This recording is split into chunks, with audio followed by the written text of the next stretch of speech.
It's time for the Ravagers to rise once again to glory! You are listening to The Ravager Report, a Fox Next Marvel Strike Force podcast dedicated to bringing you the latest news, information, and updates. With your hosts, Dorian. It is a name what strikes fear into the hearts of anyone what hears it! And Hebrew Hammer. I'm Mary Poppins, y'all! Hello and welcome to episode 39 of The Ravager Report. I am your host, Dorian, and with me as always is my affable co-host, Hebrew Hammer. Hebrew, how you doing today? I'm doing pretty good. Okay, I gotta look something up real quick. Really? Right off the bat? Right off the bat.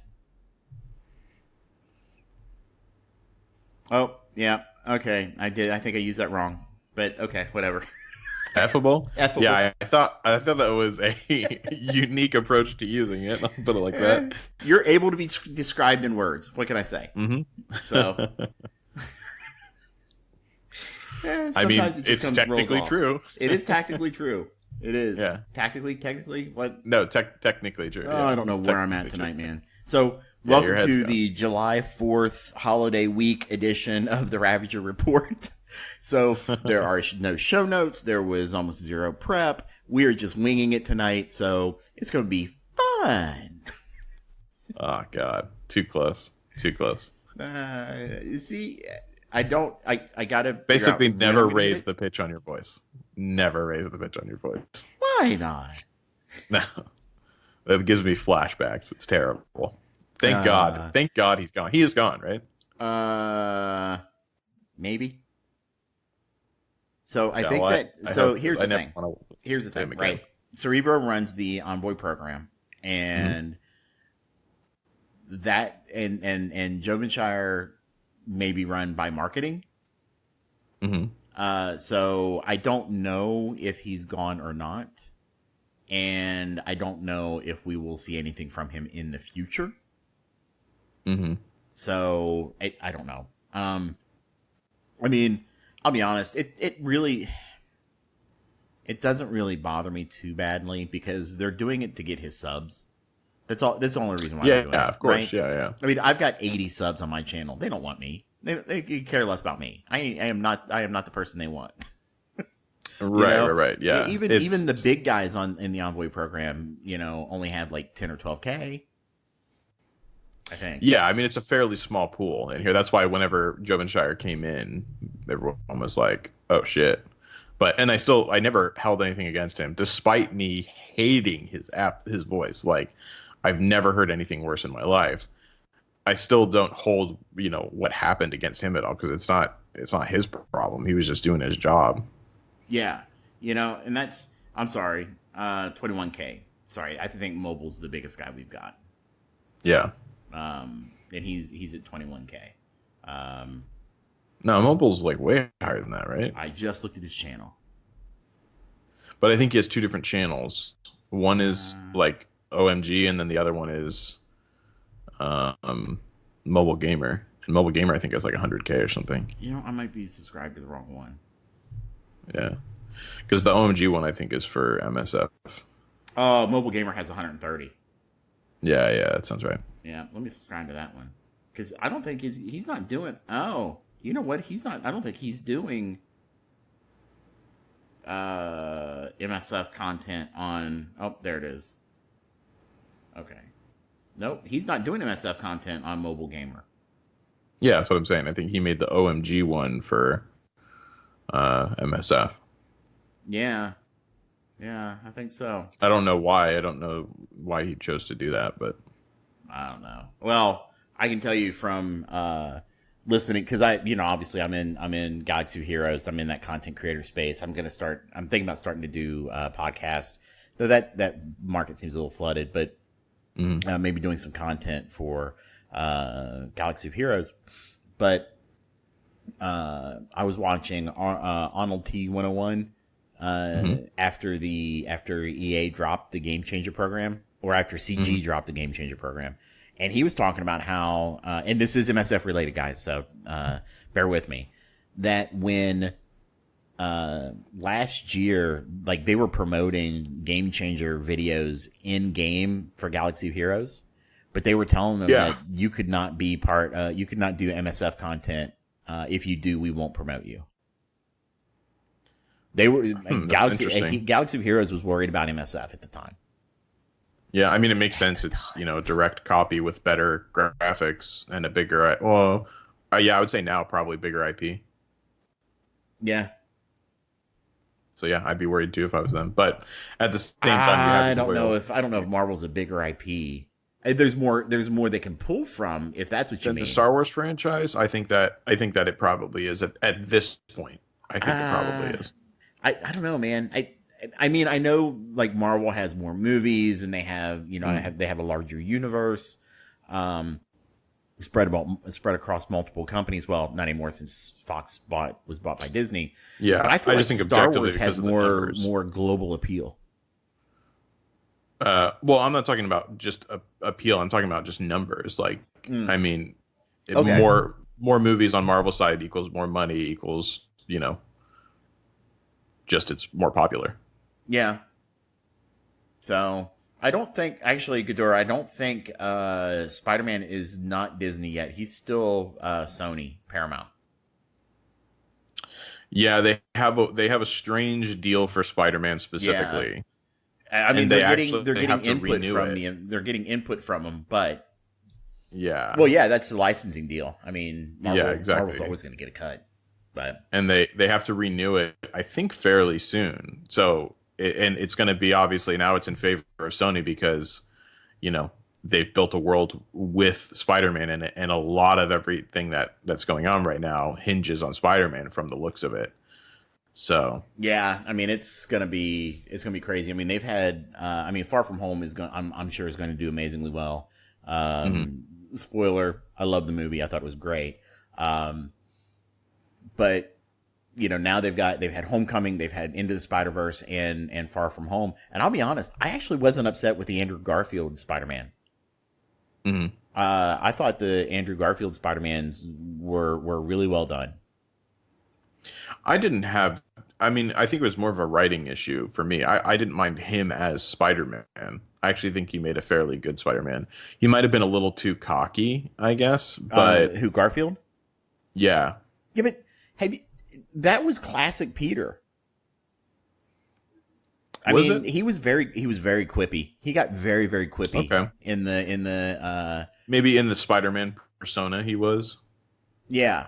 Oh yeah, as Peter Parker, he was in the comic books. He was very, very shy and everything else. But when he was Spider-Man, that was when his he got funny. He had the one-liners. I mean, it was really well done. Okay, interesting. Yeah, I guess that just comes from my lack of knowledge on OG comics. Oh, we gotta fix take that. care of that. We gotta fix that someday. Yeah, I've had people give me the subscription to the MCU, or I'm not sorry, not the, but yeah, the Marvel comic book universe. Yeah. Like something that they have, but I still have yet to use it. You need to get I need on to that, actually man. use it. Yeah. I've got that for DC as part of the DCU. Mm-hmm. Let me ask you a question. Which one's your favorite, at a comic book wise, to read? Marvel or DC?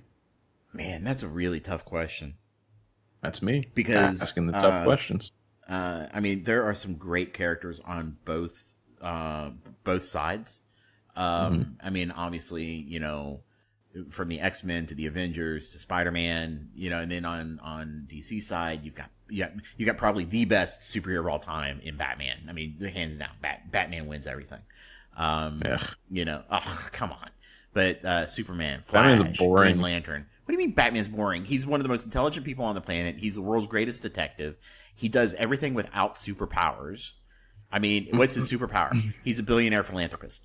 I mean, yeah, but I mean that's the thing is, and don't get me wrong, I think like that aspect of it's cool, but I think that, and we've talked about this once before, I think whenever it comes to superheroes, I'm not impressed unless you have some kind of actual power. Like, it doesn't cut it for the, like, I mean, and don't get me wrong, like intelligence could definitely be seen as a power, but like I like, fireballs, like pyrokinesis and shit like that. That's right. The stuff that I like, Gambit, adding in a charge to his cards, like kinetic charge abilities. Like that's cool. But just like, I don't know, like I'm a crime fighting detective that's a human with a lot of money. I just meh. I don't know. I still think that he's. I think you are in the majority on that for sure. Like I think most people think Batman is an awesome superhero. And I get why people think that, but for me it's just he just doesn't do it for me. You know what I mean? Yeah, that's fine, and that's fine. I don't expect you to argue with me. I mean, again, it's opinion, like. Right? I mean, yeah, exactly. No, your opinion is wrong. My issue with Marvel is that there's very few quote unquote standouts, right? Mm-hmm. Sure, we can all name the teams, mm-hmm. but the individuals on the teams, and that's where it becomes problematic. Sure, you got. I just have to read this. I'm so sorry. I just have to read this off from Creative Name. I see it. Batman is a guy that bought a bunch of gadgets from Sharper Image and put on a suit. That's hilarious. That is pretty funny. So good. But when you think DC, you think individuals. You don't really think of teams. When you think Marvel, I think teams. I think of the Justice League almost instantly. Really? Yeah, and maybe that's just because like that's what I was exposed to when I was younger with the Justice League, animated series. But yeah, okay. Sorry, responding in chat to something. Yeah, but the oh shoot, I'll give you Justice League. But that's one team. It's one team, but it encompasses a lot of characters. It does encompass a lot of characters, but when you think Marvel, the only singular character that really kind of stands out when you say Marvel, to me at least, is Spider-Man. I think Gambit immediately. Well, that's because you have some weird fetish on Gambit, but that's I wouldn't fine. quite quantify it as a fetish. Well, apparently, you and your buddy Tana. Huh? Well, first of all, my buddy Tana, I take issue with that. But second of all, I don't think I've ever even spoken to him. Well, he's trying to get Gambit in the game. Or something? Oh, okay, that's why. Well, then I support him in getting Gambit in the game. Because that's all his idea. Anyway, going on. But when you think Marvel, though, Iron Man, Captain America, but you don't really typically think of those guys as standalone characters. You think of them as part of the Avengers. Yeah. But there's also one reason why I'm super impressed with Marvel is because they made a lot of those characters that you wouldn't think would make great singular movies. And then they made awesome movies out of them. Yeah.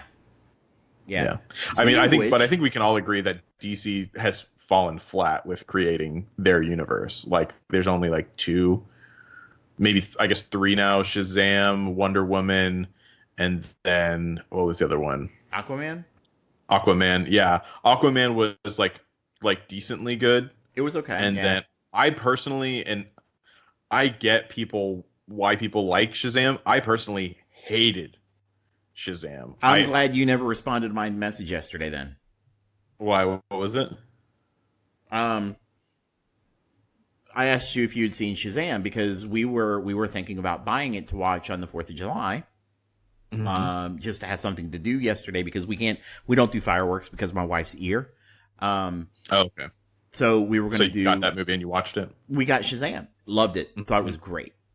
Yeah, that's the thing is that it was rated incredibly high, both from an audience perspective and a critic perspective. It's like 91 on Tomato Meter. Me personally.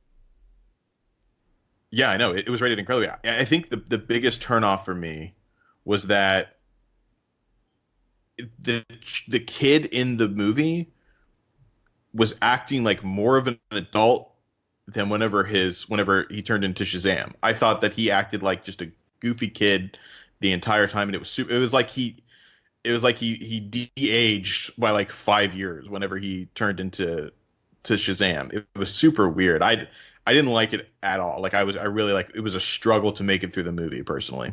Oof. But I know that most people do not agree with me on that, and I totally respect that. But yeah, I'm fully aware that I think it was more of a me specific thing. But yeah, I just was not impressed in the slightest bit. Yeah, I was gonna say because I don't think I've seen anything Zachary Levi's done that I've not liked.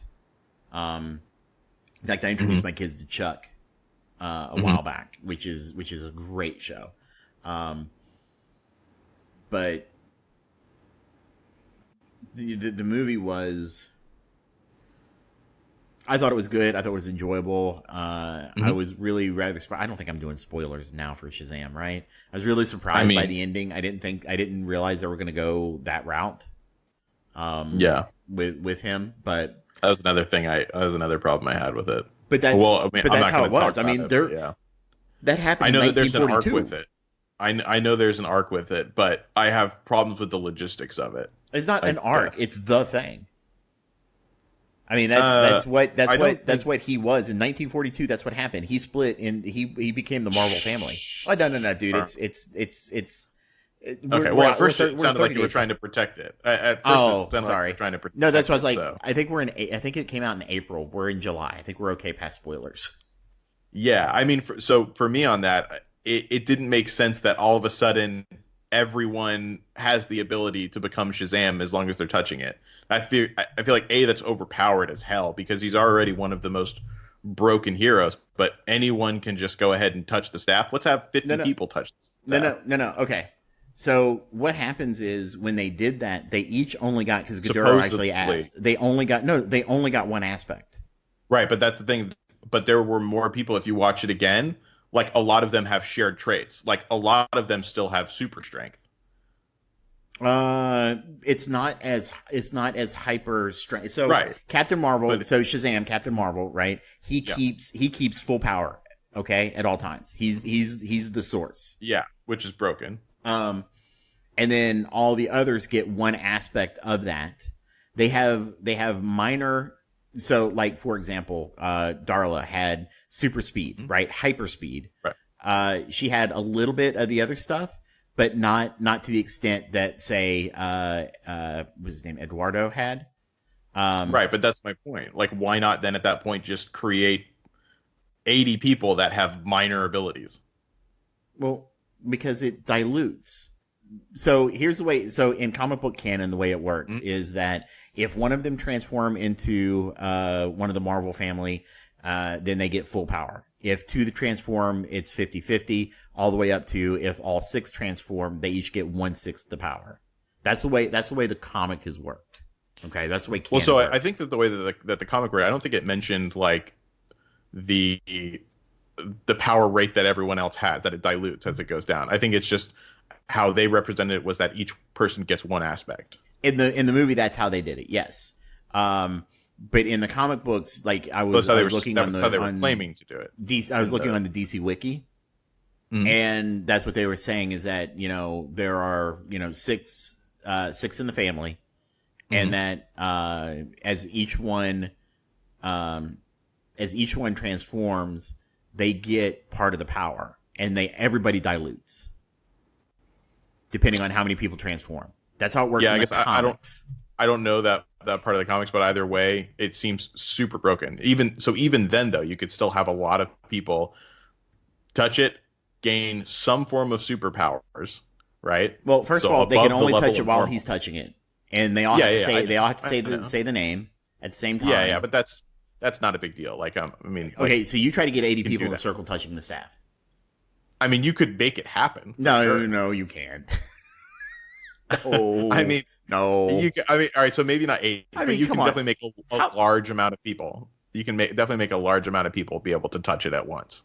As long as they're touching some part of that, and then at unison speak the words that's necessary. You can definitely have a very large group of people do that. Why? Can I ask you an honest question? Mm-hmm. It seems like you struggle with suspending belief. Or kind of accepting things happen in a world, right? I don't like it whenever things are obviously broken. That's all. I think him. Isn't that any movie you really watch? No, as long as there's a form of balance, I think it's okay. The balance was they all only got one aspect of his power. That I mean, But that's the thing, is that they got more than that. So like one you could say had an emphasis of power, but so I don't from think they the showed in the way- movie. know. I don't think I'll have to go watch it again. I just watched it last night. I don't think they showed in the movie people having excessive power. Like the really strong guy, that was all he could do. He wasn't super fast as well. So if I remember correctly, so like for instance, they were fighting with the other guys, right? And like they were able to like take punches and stuff like that. So at the very least, they had increased durability. So they definitely have an overlap. I mean, come on, man. You're really getting nitpicky, in my opinion. No, I don't think so. At least, so let me put it to you like this. Okay. I don't know the comics, so I don't know how it works in the comics. But so I don't know if there is a sense of dilution or what. All I know is that from the movie, it looked like each person had more of an emphasis, but they still had a base level of increased power.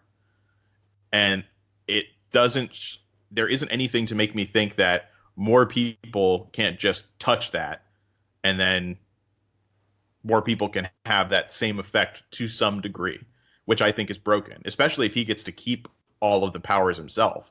Why not just always have everyone, like all of your friends, always go into combat, because you don't lose anything yourself. So, sure.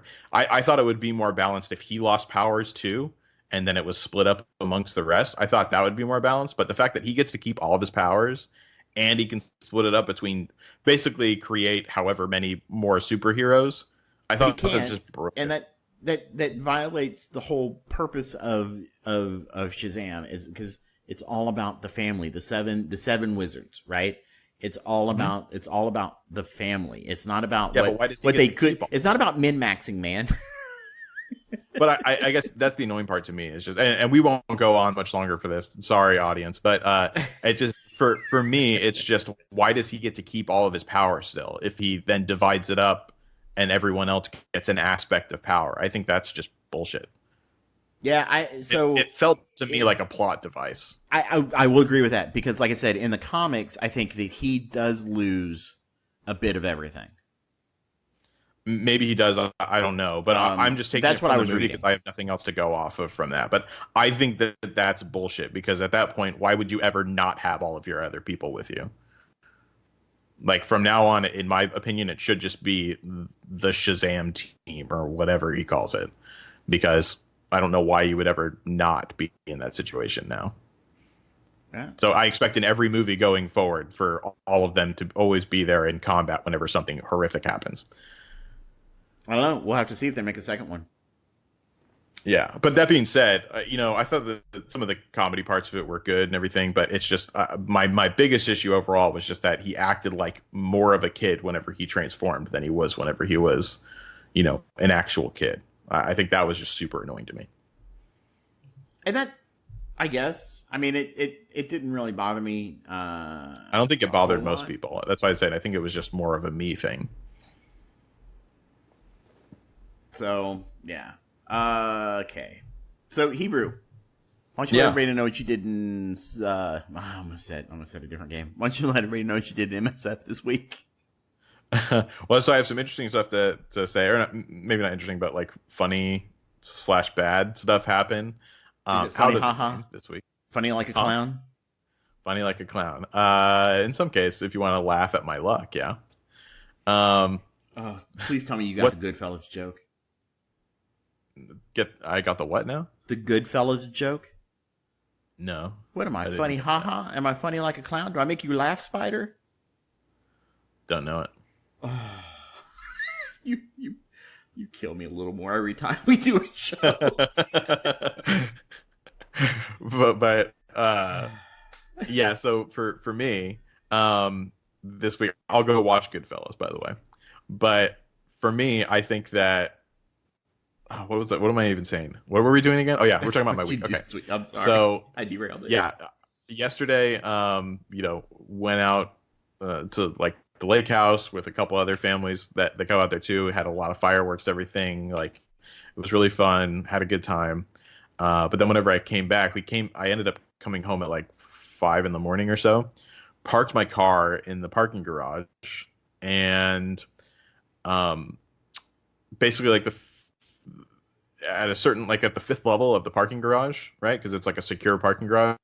It's guest parking, and so I parked up there, and because I didn't have a sticker, I don't have this stupid sticker that I'm supposed to go down and get to park wherever I want. And I went out this morning to go to the movies to go see Spider-Man: Far From Home, and my car's not there. And I'm like, what the hell? Where's my car? And so I'm freaking out a bit. And I go down to the front desk, and I'm like, hey, where's my car? What happened? And they're like, I think it was maybe towed if it's not there. And so I called the towing company. Sure enough, they had it. And then I was pissed at the front office because I was like, why the hell did you guys tow my car? And we got into some semantics about like where the guest parking actually started. Needless to say, I was right, and they're covering the cost of it. But yeah, I missed the movie because I had to go find my car, go to a towing place and collect it from them. And they basically ruined my day. So that was super annoying. That sucks. And what was the other thing? Oh yeah, and the same apartment complex also screwed up on my rent, so they charged me like a month-to-month fee, even though I renewed the lease a while ago. So I'm honestly thinking about leaving there, considering the whole thing with the Tesla too. So I think I'm probably going to leave my apartment complex and go to a new place because I want my Tesla. But yeah, that was pretty much it outside. For the most part, the main thing was this 4th of July was awesome for me. I hope it was for you too. I'm sure you'll tell me. Or no, that's right. You didn't do fireworks or anything. We didn't do fireworks. Do you miss not being able, or like miss doing the fireworks at all? Because fireworks are a blast. To an extent. So my dogs can't handle it. We actually had to give one of my dogs Valium. Jesus. With Benadryl. But yeah, because I would have figured that you, especially because you have a lot of open land where you are, right? I don't have a lot of land. I've only got about an acre total. But there's a lot of people around us that like they were out in the street outside my house firing off stuff. But they were respectful. They were done by 10 o'clock. Okay, that's nice. Most people were respectful and were done, like 10:30. Yeah, so like whenever you're in a residential area, like you do need to adhere to that. Yeah, you really, really do. But my dogs, man, well, so the lab was fine. He was okay. The hound, she did not do well at all. She was a nervous wreck, which is funny because when we first got her, she used to love fireworks. In fact, she'd go running towards them. We don't know what's changed. Something's happened, and she's terrified of them. Well, so I don't know if I would ever stop fireworks just because of that. I would say get over it, dog. But it's not that. It's my wife's ear. She has such sensitivity. That's right. Right. Yeah. That the loud noises hurt. I mean, they physically hurt. I gotcha. So that makes sense. I mean, like if I had like a really terrible headache, I wouldn't want to go light off some fireworks. That's for sure. Yeah. So I can sympathize. Think somebody stabbing an ice pick into your ear. Yeah, no, I don't. Like I said, I can sympathize. I think that'd be terrible. Hold on a second. Let me see. I just need to point out, Hebrew said fireworks are a blast. We need to acknowledge that and not just move on like it didn't happen. Well, I mean, it did happen, but I mean, what are you gonna do? Yeah. So I hope I haven't said it yet, but I hope everybody that's in America was safe and sound and enjoyed blowing up a little piece of America. So, I do remember every time whenever 4th of July rolls around, I remember the time whenever we were a bunch of idiots and me and a whole bunch of friends went down to a lake house party and we were firing off Roman candles at each other. And I think back to that now and I'm like, God, I was such an idiot. Oh, yeah. We were all such idiots for doing that. I can't believe we did that. Oh, yeah. And moreover, I can't believe that everyone was totally fine because we were actually like trying to, I don't think I was, but we were actually like trying to hit each other with them as like a joke. I don't know why. We're a bunch of idiots. My God. And that's great. Sorry, something in chat, people. But yeah, that's pretty much, that was pretty much my time. Had a good time on 4th of July. It's always, fun to go to the area where we go to. Peaceful. I don't like the bugs, but it is pretty cool. Yeah, I had to cut short. I was doing some streaming Sunday. Mm-hmm. What were you streaming? MSF? I was doing, what was it, Sunday night? I think I was doing some MSF. May have done a little bit of Galaxy of Heroes. Oh wait, I was there. Arena. I was there for on that. Sunday, right? I don't think so.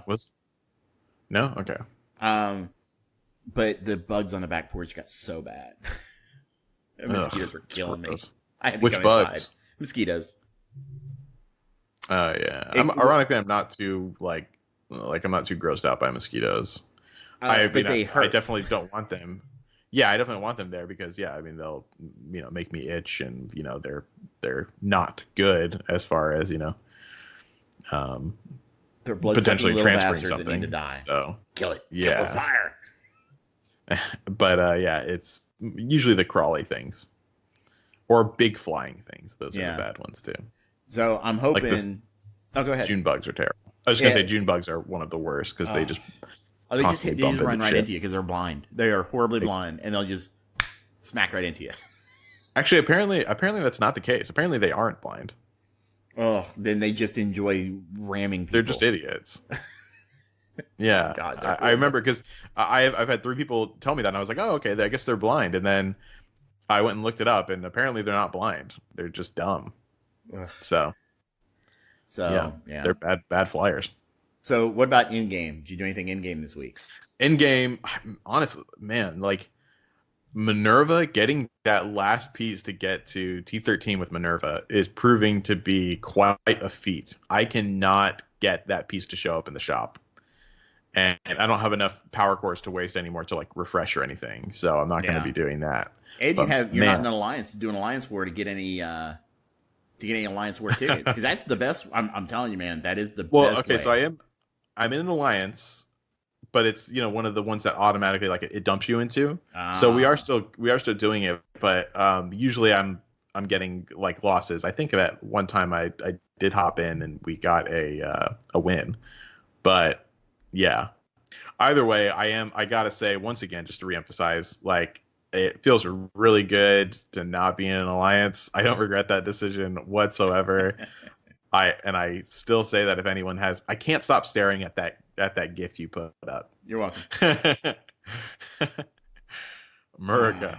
Buried in arena. But yeah, I really think anyone that's struggling with the grind of the game, I highly recommend just taking a break for a little bit, because man, it feels good to just kind of log in, do whatever you want to do, and then you log out.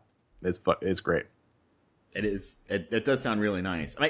And you and I talked a little bit before the show about some of the struggles I've been having with the game. I love the game itself. I think that it's a fun game. It's just some of the design decisions that they're making are breaking my heart, man. They're painful to my eye. They're painful to my heart.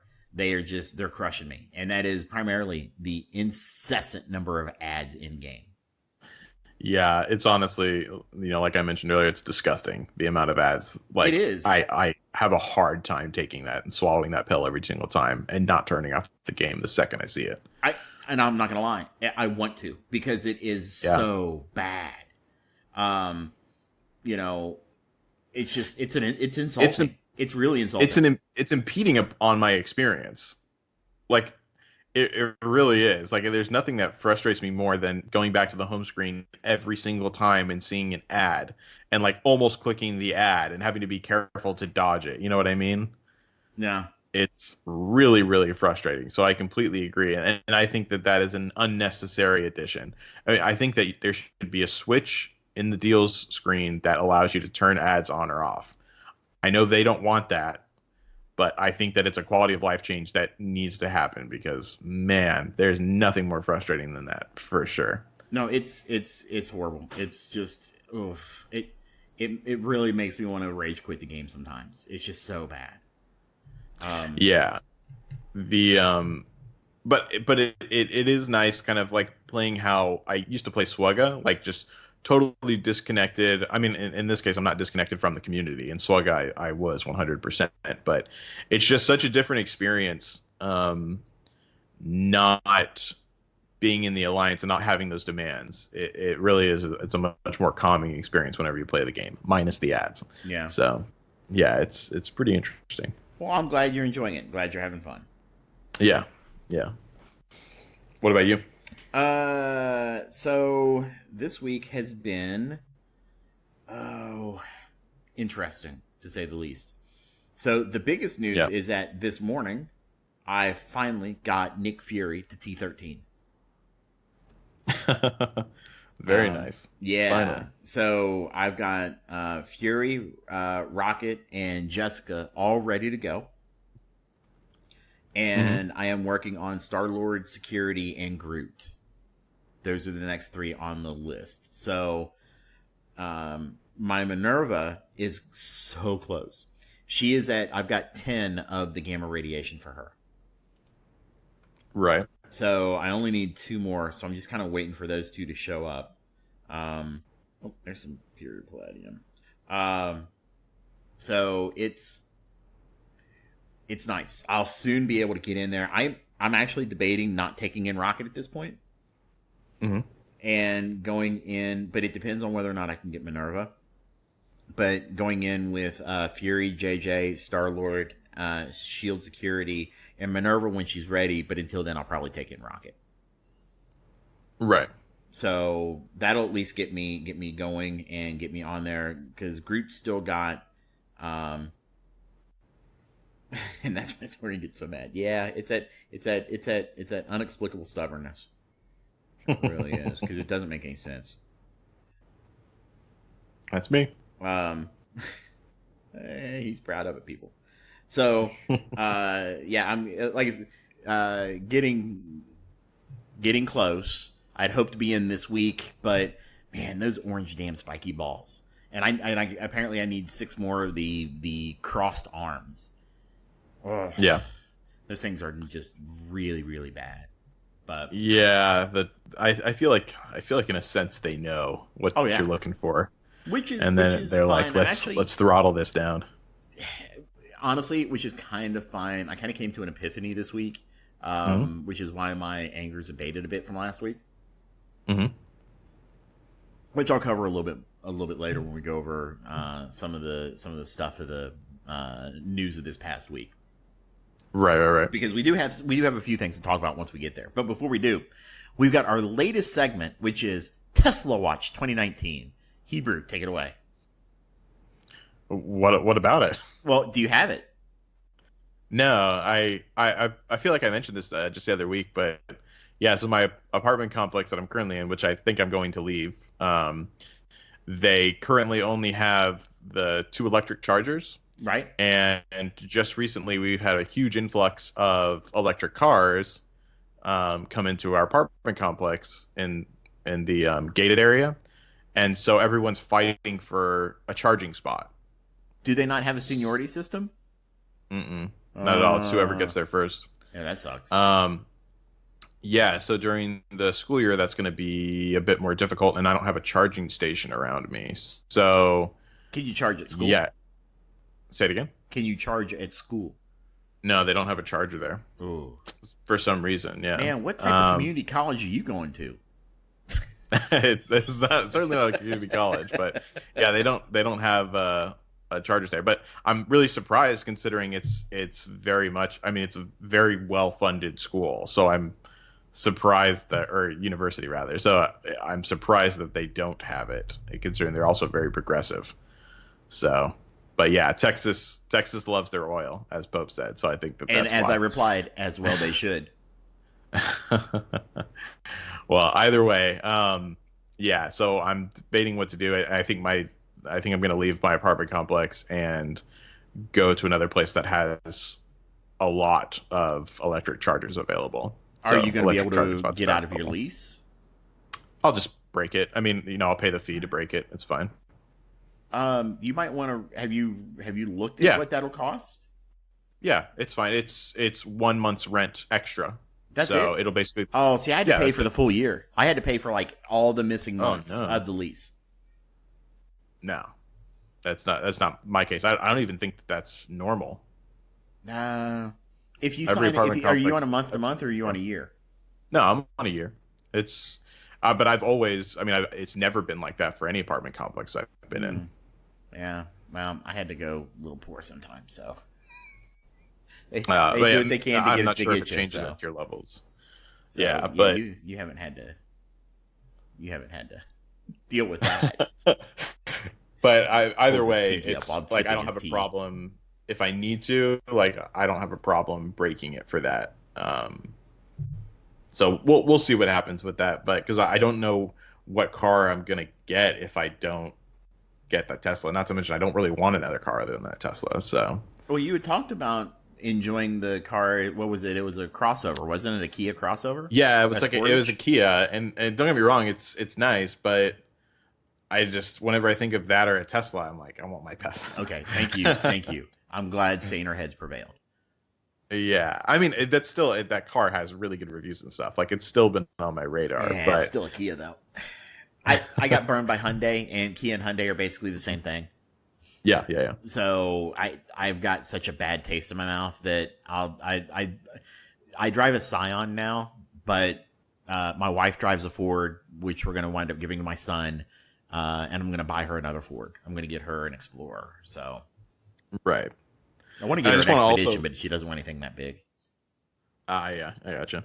I also do want to mention it's just a Tesla Model 3, people. For anyone that doesn't know, it's not a Model S or X or anything, so it's still tame. It's only a $60,000 car. It's not $75,000. It's not a $60,000 car at all. How many options did you get? I got some options, but it's a $60,000 car. it was not a $60,000 car. Look, the base model is $35,000. Yeah, but it was not a $60,000 car. I'm sorry, it was $55,000. I'm my bad. My bad. Either way, I hope you didn't get the undercoating. That is a ripoff. It was not a $60,000 car. Don't worry about what I got. No, I'm just telling you, undercoating is a ripoff. Please don't ever get it. Okay. Well, I mean, the car is already there, so I like what it has is what it has. Like I can't change it now. Oh, I thought you had to order it. I did order it, but it's ready. Like I can pick it up whenever I want. What I'm saying is that next time you buy a car, if you buy a new car, do not ever pay extra for the undercoating. Okay, good to know. Yes, the undercoating is not. They quote unquote apply it. It's kind of they just basically spray something on. It's almost like a Scotch guard, but it's garbage, and it's like $500 to $1,000 out of your pocket that is just worthless. Especially if you live in the South, because you don't have salt on the roads. Okay.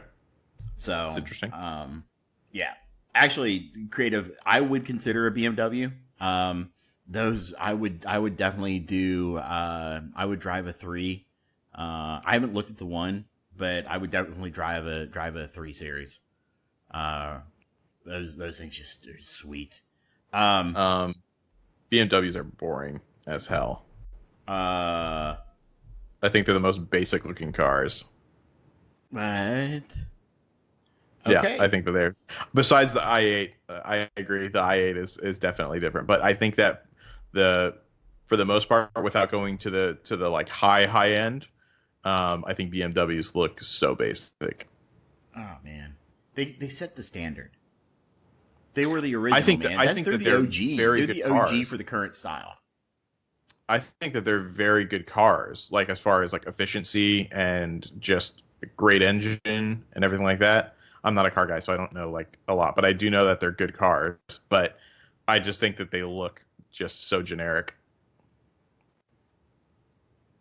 Okay.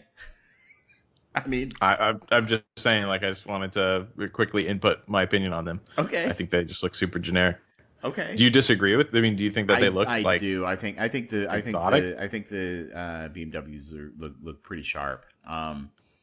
But again, I drive a Scion. Yeah. Okay. So, Right. okay. Now I will tell you, I think my wife's Edge is sexy as hell. I love that car. I think the edges actually do look really cool. And I love the fact the Explorer is basically just a slightly bigger body on it. Yeah. But yeah, those things, I love that car. Yeah, I think the edges do look pretty cool. When my 17-year-old, when he gets a job, I've told him, Mm-hmm. we've told him when he gets a job, he has to get a driver's license. And we're going to wind up giving him the Edge. That's going to be a good first car for him. And that's why, especially around here, because we're more rural. So Mm-hmm. I don't want him in anything small on these roads. I'd rather him being something big with some protection. That makes sense. Yeah, that's a So, good call. Yeah. And then that gives me an excuse to get a new car for my wife. Now, unfortunately, she won't get a truck. I tried. I was going to try to get her an F-150, but... Blah. Okay. Dude, they're just such great utility vehicles. They are. I guess my whole thing is that most of the people that I see drive trucks, and maybe it's because of my area in Texas, but because it's more of a city area, right? Right. Most of the people that have trucks never use it for the utility. Oh, that's fair. And so I just like, why do you have that? And so it's very annoying to me. I absolutely get it for people that use it. But yeah, I just think that a lot of people just get a truck to say that they have a truck. And I don't know. I think trucks are... Well, see, I want a truck because I want a boat. And I want to be able to haul that makes stuff. Sense. And I want to be able to, but when I get the, I'm getting an Explorer for my wife. I mean, there's no doubt about it. And there are going to be a few options I'm going to insist on being on that car. I doubt I'll get a new car because, oh my God, those things are like 35 grand new. But I definitely want to have like the Bluetooth hands-free, and I want to get a towing package on her car. Her car will be able to tow. The Edge can't do it right now. So. Yeah, I will say one of my buddies, he just got like a $60,000 truck. He never uses the truck part. I mean, he's one of those people that I mentioned, but I will say the inside of it's pretty sweet. Yeah. So next we're going to get into everybody's second favorite segment now, because Tesla Watch is now everybody's first favorite segment. Our second favorite segment is obviously Rose Watch 2019. And so this past week we had some issues with the Roses, unfortunately. We had a maelstrom come through on Wednesday. That it rained so hard, so fast, it actually took all the petals off the roses. Wow! Oh, it was really, really bad. I mean, it was really hard. So was it hailing? Were they being just like pelted with hail or something? No, they were just being pelted with raindrops the size of silver dollars. I mean, they were just, it was the raindrops were so big, coming down so fast, so hard that it bent my plants over. So that, crazy. But the 7's been working. They're beautiful. They're flowering well. They're leaving up well. They're absolutely doing a wonderful, wonderful thing. I got to cut the grass again though. Jeez. Third time this week. Yeah, you've been slacking on that. Third time this week. Not slacking. Third time this week. Yeah, you've been slacking. Ugh. Why did Bigsby think I triggered it? No, Bigsby. Why did Bigsby? What? I don't know. My phone, Bigsby. I have a Samsung Galaxy, so. Is Bigsby like the personal assistant? Yeah, Bigsby's like Siri, I guess. Okay. So it will respond by voice, which I thought I had turned off. But one of the things I don't like about the Samsung is they actually added a physical Bigsby button. I like it and I don't. You're supposed to be able to remap it, but you got to kind of root your phone, and I'm just not going through that hassle. Yeah. And I actually changed it out, and I have Cortana set as my personal assistant for my phone, but Bigsby button still triggers Bigsby. So I never use Siri or any kind of personal assistant. Yeah, I feels like the accuracy is just shit. I feel like it's getting better, but yeah, I kind Me of agree too. with you. But yeah, I think it's still like it frustrates me too much whenever it messes up that I'm like, not worth it. You know? Yeah. So, for everybody that's stuck around for the last 50 minutes, congratulations. We are now going to Wow, get into 50 some minutes. MSF. We had I'm talked gonna about, have to hey, cut we're some of it. gonna make this a little bit of a shorter show. Yeah. Then spend an hour talking about literally nothing. I feel like I'm just gonna take a random spot, just cut into it, and then cut back like 20 minutes. See what gets cut out. You might be able to. You We'll might be see. able to. So, like I said earlier, we didn't like do any show notes. I didn't do a poll today. It's just been holiday week. Sorry. It's crazy. I have more free time when I'm working than when I'm not working. So, we're just going to kind of cover some of the news from this past week and some of the things that we've seen and some of the things that have been going on. So, Monday we got the Rhino campaign, which was fun. Were you able to clear through on hard? Oh yeah. I mean, Yeah. it was actually like I enjoyed the story and everything too. It was nice. Yeah, I thought the story was well done. I got I also got through it. Have you been like trying to hit it every time you're at 100? Yes, I have. So where is your Rhino at right now? My Rhino is at.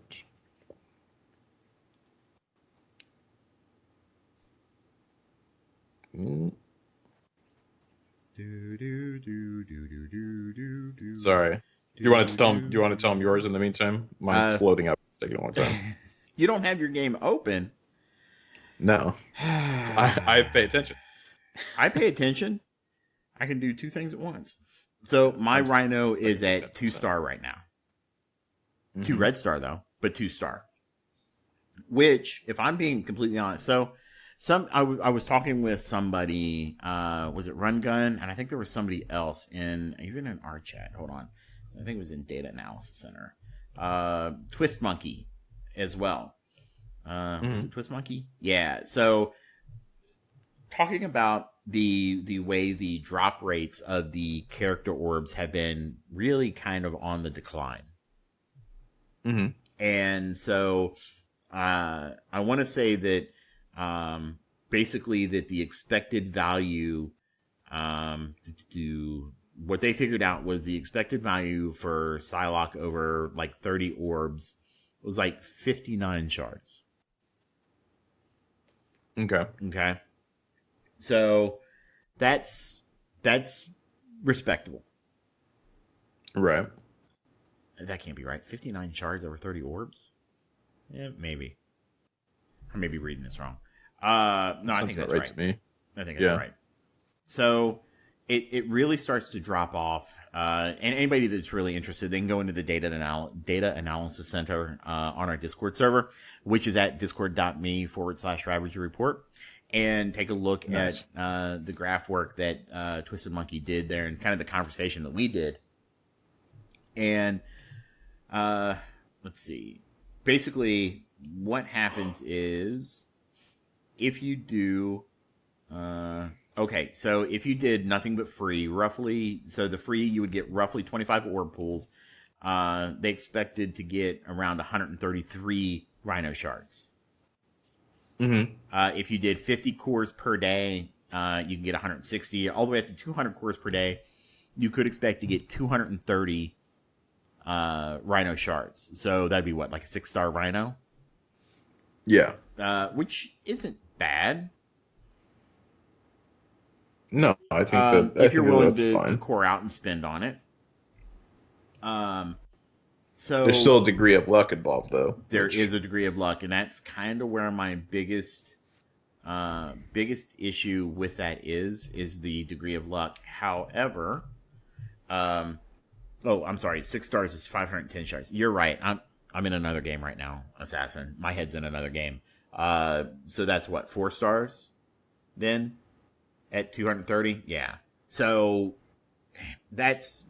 I thought 6 stars was a bit too high. Yeah. Because that took like three rotations to get up to, or no, like two or three rotations for like gamma or beta just to get up there. Yeah, for, like I said, my head's in character. another game where like 330 total shards gets you a 7-star unlock. So, Oh, okay. my Is that what it apologies, is everybody. is that what it is in Swugga? It is what it is in Swugga. Okay, Because gotcha. I'm working on the new Brood Alpha that just dropped. So, I gotcha. and trying to get Hans, Millennium Falcon. But anyway, sorry, segue into another game. But when I got to thinking about this, the campaign event, I mean, if you want to core out, getting 4 stars, that doesn't feel very good. I'll readily admit that. But when I compare it to other games that give you characters, I'm not paid anything for Rhino, and I've already got him at 2-star. I'm okay with that. You know, I might be able to push and get him to 3-star before the end of the event. Mm-hmm. And I, you know, in this game, a 2-star character is actually pretty viable, but it's not like it used to be. And I think that's where people have the problem, is that it's I don't less, think a 2-star character is super viable. I mean, I use 2 and 3-star characters in like my power armor. I think is how. Mm-hmm. Where is Falcon? Oh, now you're gonna make me ask. Power armor. Yeah, Falcon's only 3-star. Rescue's 2-star. And I think in my power armor punches way above their weight class. Yeah, I mean, luckily the synergy is high enough on there to do that a bit, but still, like, I wouldn't. I mean, I guess there's so many different modes on this game that I guess that you can make anything viable, you know, because even in war, you can create a team that will defend, you know, decently against another team that isn't very leveled either. You know what I mean? Well, here's the thing. I can take my So it's all relative to 170K the mode that you're playing. Well, I think a lot of it has to do with utility. Like, Rescue is only there to kind of survive, to get the offense up to everybody. Right. But, hold on. It's just whenever I think of viability, I automatically think raids. That's my go-to for acceptance of viability. And I'm thinking, all right, can this person survive at the level of play that I'm currently at? And if they can't, then no, they're not viable at that star level. So at 2 stars for the most part, that wouldn't really work. You'd be surprised. So you got to remember, in MSF, stars don't give you any real stats. They do, but not really. I mean, the increase at star levels is really, really minor. So let's look at MSF.gg. Jumps in the form of. We're not talking jumps in the form of red stars, but there's absolutely a jump. Okay. You realize that I'm saying that the amount of the jump is very minimal. Yeah, okay? Right. I recognize the fact that every time you rank it up, you get a jump. What I'm saying is that the jump isn't very large. Right, and I'm saying that I think that it's a decent enough amount to say that it's, you know, a decent bit of a jump. Like, it's not nothing. Even in terms of what do you think? Not actually nothing. What do you think? Okay, so let's talk Rescue real quick. Okay, Mm-hmm. And so Rescue, let's talk a level 70 Gear 12 Rescue at 2-star. Mm-hmm. Versus, let's say, like 5-star. No, let's just go to 3-star. Oh well, the jump. But I would need someone. That's what I'm saying. Jumps per star is level. Okay, so let's go. So you think you need to be level 5? Like, yeah, I would say like star level 5 is where I'd be comfortable putting someone in. Okay. Depending on who they are, still. Okay, so Rescue and this is pretty much how stars work in MSF, right? Stars really don't mean a whole lot. The only reason why you need gold stars is to get the red stars. It's the only reason to worry about gold stars. I think red stars are certainly more impactful now. That's for sure. Yeah. Okay, so a 2-star Rescue health we'll round up and call it 50K. Mm-hmm. Okay. What do you think it sits at 5-star? I don't know. What is it? 57K. She gets 7,000 health for all that work to go up 3 stars. 15%. Oh yeah, that isn't as much as I thought. I mean, it's still a bit, but yeah, that isn't as much as I thought that it was going to be. Let's go to damage. What is it for damage? Yeah. So her damage is at 4250 at 2-star. It goes up to 4877 at 5-star. 600 total points. Armor. Yeah, not as big of a jump as I thought. Armor is at 1570. It goes up to 1800. Focus is at 1570. Also goes to 1800. Resistance is at 1800 and goes up to 2100. So, as you can see, I would say that the star increases aren't as important as gear increases and everything else. Gear's going to do more for you than the stars will. Yeah, I think you're right about that. But at the same time, I guess, and don't get me wrong, that was definitely less than I thought it was going to be. But also, the amount of stars that you have will limit the amount of potential red stars that you can hold on your character too, which is something to be said. But that's a different discussion. No, it is. That's a different discussion. Right, I know. I'm just saying that that's also a thing to consider when looking at like the limitations that comes with a low star character. Hold on a second. And I definitely think that like Minerva, excuse me.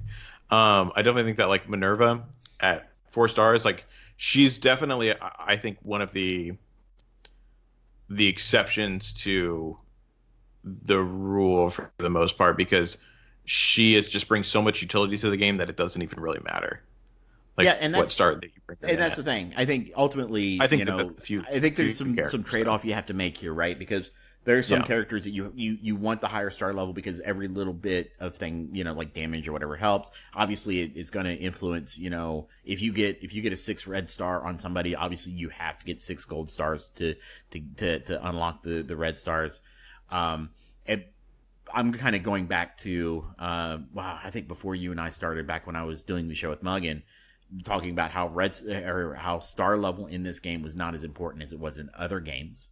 That you can easily take a 3 or 4 star character in and compete with a 5 or 6 star character. Yeah, I mean, I still think I still think that if I, like I said, I determine viability in my head whenever it comes to raids at my current level, right? And so that's how I define if a character is viable or not. And I still think that if I bring in, for some reason, even if they're geared very high, I think that if I bring in a 2-star of pretty much whoever, with very few exceptions of a particular character, I think they're going to get crushed. It could be. And I think there's a lot of utility that needs to be made. But, that's something that free-to-play players have to kind of be okay with. Mm-hmm. That if you're a free-to-play player, then you have to recognize you're going to get a 2 or 3-star character. I mean, that's it. They want you to spend. They expect you to spend. And while I don't like that it's only a 2-star character, whereas in like Galaxy of Heroes, they used to have the marquee events. Maybe they're coming back. Who knows? The marquee event only guaranteed you a 3-star character. You then had to buy packs to get them up any higher. You didn't have the opportunity to spend cores on shards like we do here with the campaign events. In some ways, even though I don't like the fact, I guess the point I was trying to get back to is that I don't like the fact that they've been dropping the rates of the character drops in the shards or in the orbs, but I think they're trying to scale things back to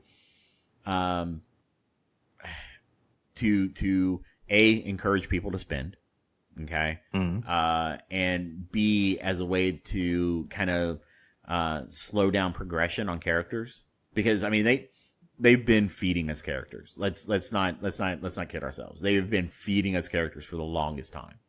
Yeah, I think that, like I said last week, I think that what they realized they were doing was not sustainable, and they've been slowly tapering down the amount through various means. Right, and I think that we may see them go, okay, this was lower than what we had thought it would be. We're going to need to raise it up a bit, because that's the problem with double RNG.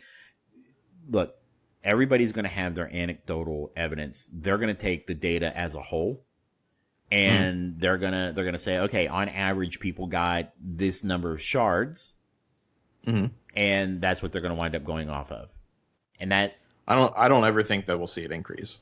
We might. Depends on how low it gets. I could be wrong for sure. This is just purely my outlook on it. I firmly believe that once they once they have it as low as it is right now, like they're like, we're not going to raise it back up, because then if they want to lower it back down later on, we're just going to get more angry.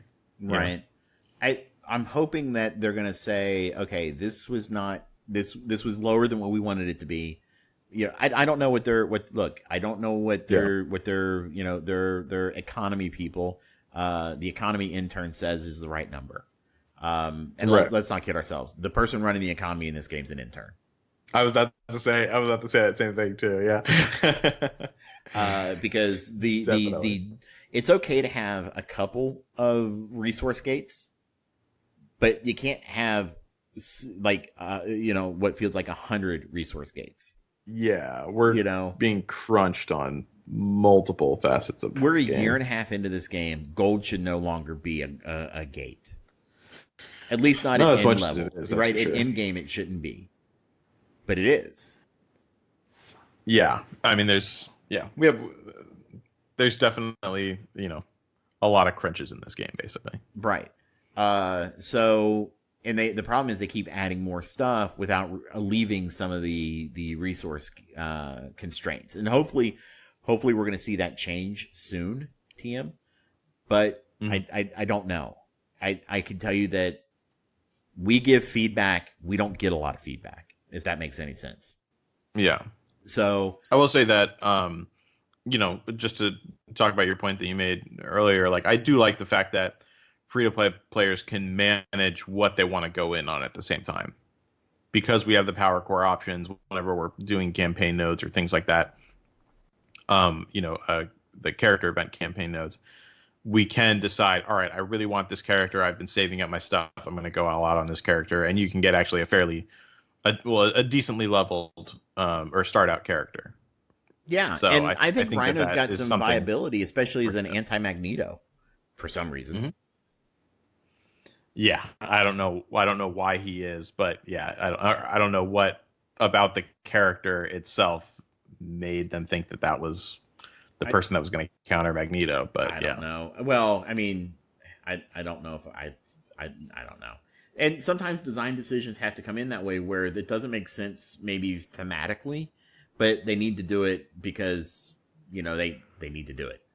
Yeah, I wish that they would define it more from a thematic standpoint. Oh, I do too. It definitely is defined by the current meta versus what needs to change. Oh, yeah. I mean, there are a lot of characters in this game I would love to have more thematically make sense. For example, Luke Cage. Luke Cage should have some of the highest armor in the game. I mean, basically, he can be pierced by Wolverine's claws. So, that's a good point. Yeah, so he can be pierced by adamantium? Yes. Okay. Only if it's like super, super razor thin and razor sharp. And then obviously the Judas bullets can get him as well. Interesting. Yeah, he's pretty powerful then. He is. He's extremely strong, and his body is nigh impregnable. Jessica Jones is kind of like a crappy version of him. She only has the super strength. Yeah, she doesn't have armor.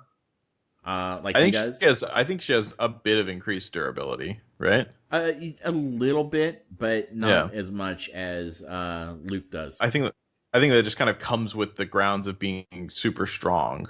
Like you get increased durability at the same time. Yeah. But yeah, her durability is being drunk all the time. That's very true. Now, so really sad panda. We did not renew Netflix this month. I was going to, but my God, they want like $14 a month now. Hasn't that been what it's always been at? I don't remember, but that was just for that was just to get things in HD on 2 TVs. I mean, that's ridiculous. I remember when it used to be like $10 a month. Yeah, I don't even remember anymore. I don't know. I just signed up for it a long time ago, and it just is what it is. Yeah. So Stranger Things was only 8 episodes. So we would have been disappointed by that. So yeah, we didn't actually sign up and get it back. Interesting. Oh, what about Hulu? Do you have Hulu? I do have Hulu. That's good. But my Hulu's only $5.99 a month. Oh, what version is that then? It's a standard. So I had canceled my Hulu, and they offered me like $5.99 a month for a year to get me to come back. Oh, And I was like, yeah, okay, that's fine. I forgot. Mine is the like I get the live TV and the DVR experience Oh with yeah, it. no, I don't need any of that. But yeah, I don't remember what the cost is though offhand. But yeah, it's pretty nice though. Yeah, I mean, there's a few shows on Hulu we like. Gumball is great. Never even heard of that one. Oh, you've never heard of the Adventures of Gumball? No. Is that a kid show or something? Ish. I trust me. As an adult, I love it. It's Gumball is great. Okay. We are gonna lose so many people this episode. Yeah. So anyway, getting back to the point, I just I'm okay with getting lower, for starts, right? The problem is at least in games like Galaxy of Heroes, we know what the release cadence is going to be. I know that in 6 weeks, I'm going to get this character to farm somewhere, somehow. Right. In MSF, we don't have that, and that's a problem. And that's feedback that we've given to Foxnext. Been like, hey, look, we need to know this stuff. Well, we just don't know. Okay. Yeah, it's certainly not super consistent. Yeah, I mean, that's not the response we've gotten, but that's the impression I get, right? Yeah, I honestly think that's right though. I think that they don't really have like I think that they kind of deal with things as they come up. I don't think that they have like a real schedule, or if they do, it's incredibly flexible. Yeah, I could give you my personal opinion, but I'm gonna keep this episode PC. You know it, and that's fine. Yeah. So, I did not know we had hit. Oh, we don't. Okay. So, I'm okay with that in the campaigns. If you want to core out and get more, great, go for it. You had that option. Yeah. And I think that's better than some other games out there that don't give you that option. Sure, you can buy. I kind of take that back. There are, like in Galaxy of Heroes, when they release a character, typically you can buy a pack for crystals, and it's like 700 crystals that for one pack. But that pack will get you somewhere between 5 and 330 shards. Yeah, I do remember because I bought a little bit on Swugga, and I do remember that the rates on that I did not like at all. I always got screwed. What, on the raids? Yeah, on the drop rates of what I actually get. Rates. Yeah. Yeah, I wanted to kind of throw up my mouth the other day because a buddy of mine, there was a new character, Shock T, and he opened one pack, and his first pack was 330 shards. Wow, I've never gotten that. I spent a good amount of money to get the Night Sisters up, and they're a great team. I got them up pretty high. Great team. But, so I'm okay with that. This is an MSF podcast, though, so yeah. It is an MSF podcast. So I'm kind of okay with that now. The more I think about it, like I said, I kind of had that epiphany of I'm trying to make MSF something that I want it to be, and it's just never going to be. It's just, it's never going to be that game that cares about its players. It's never going to be that game that has a great economy. It's never going to be a game that has that great drop rate. It's going to be a game that's very RNG-ish, and, if you push, you can kind of keep up. In Arena, I still hover around 200. And I expect that's going to get worse the next time Magneto comes back. And as we start getting more Ultrons, it's just going to get even worse. And so, because I'm in a beta shard, so that makes it a little bit harder. But it does things pretty comparable to another game that I absolutely love, and that's Star Wars. Right. So, I have to kind of look at it as a whole, and like you and I both play AFK Arena, which we were talking before the show, super free to play friendly. Yeah. Until you have to start pulling characters. Well, okay. Even then though, like it's like I pull so often on that game that like, I spend 15, actually last month I didn't even do it. I just was full free to play last month, but I think overall I've spent 40 or 45 or 30, no, $30 on this game so far. And $35. Scratch that. $35 on this game so far. And I'm doing really, really well. Like, if anyone's interested in a really good free-to-play friendly game, check out AFK Arena. I cannot stress that much, and I'm sure Dorian will agree with me. It's a really fun game, and it will satisfy you on a free-to-play level for sure. Yeah, so, and it's really wildly good. popular. Until you pull two copies of Lord Grief, and then you just kind of want to shoot. Yeah, I mean, I think that the rates need to be or could be picked up a bit more for sure. I see that as like the biggest complaint, but I still don't think it's terrible considering how often I get to pull. Yeah, I mean that's kind of the issue is that the more that characters they add, the worse the drop rates are going to be. Mm-hmm. So yeah, I mean that their method for targeting is not very good right now. Ooh, man, I actually have a whole bunch of people to level up or to ascend. I'll have to look at that later. I should probably get back on MSF. So, well, I mean, but it all comes full circle of, you know, it's interconnected. Yeah, you can be completely free to play in MSF. You're never going to compete. Mm-hmm. You can try to keep up, but you're going to have to do really, really well in arena. That is going to be the thing that's going to drive you because you're going to need cores, and the only way you're going to get cores is to do well in arena. So, right. You know, if you didn't get Phoenix, sorry. That may be problematic. So we'll have to see. Yeah. The second thing is we saw the Gamma Raid come back. Mm-hmm. Oh, my God.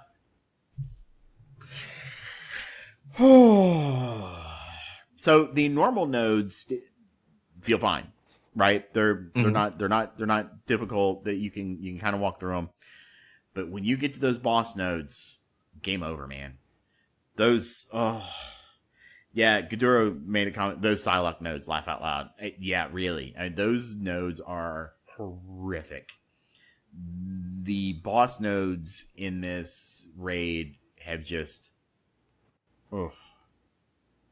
they just make you want to. I mean, they make you want to cry because, you know, I play a game to get better, right? I want to quote unquote beat the game. And in these types of games, you do that by collecting and powering up your collection so that you can beat content. The problem is that when you go and, you know, change the content that people have been working towards, it sets them back. So if you were able to almost 100% the previous Gamma Raid, you may be lucky to 60% this one. And that doesn't feel good for anybody. Yeah. I mean, I agree. It's like the characters on this one are a lot more difficult. From my understanding, it is correct that the red stars and like the CP didn't really change. But the characters certainly did, and the synergy is so much stronger in this one. Yeah, it's kind of insane. And I'm kind of like, you know, I was talking with Cerebro, and I'm waiting for a reply back. I just want to know what their thoughts are on this and why they would do stuff like this. That just we kept the same CP, we just made it more synergistic.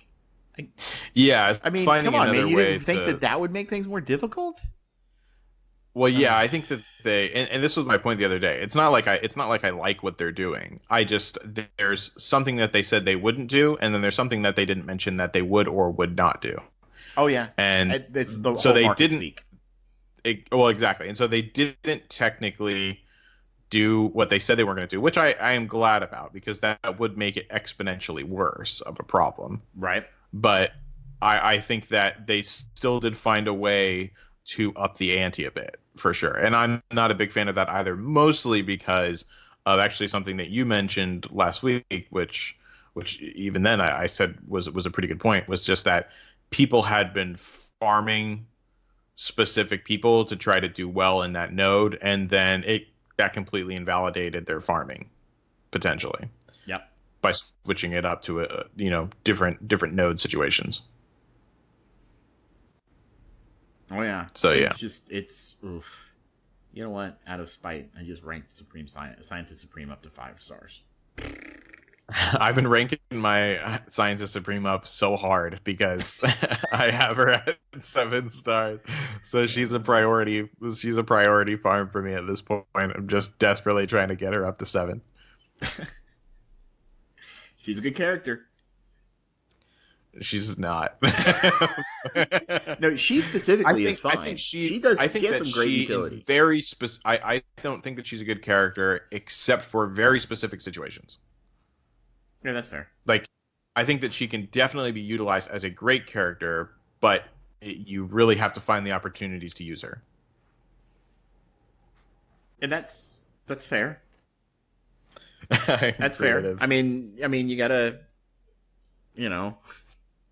Yeah, I would you gotta, say you take the good, you take the bad, you take them both, and there you have the facts of life.